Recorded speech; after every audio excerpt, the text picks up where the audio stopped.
You're beautiful.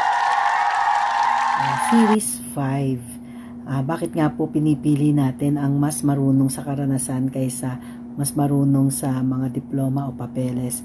Sapagkat dahil ang karanasan ang humubog sa kanya, kaya mas maa-apply niya ang mga ito sa trabaho. So ganun din sa buhay po. Kapag ikaw po ay nag-mature na sa karanasan, mas alam mo na ang gagawin mo kapag may mga sitwasyon na mangyayari.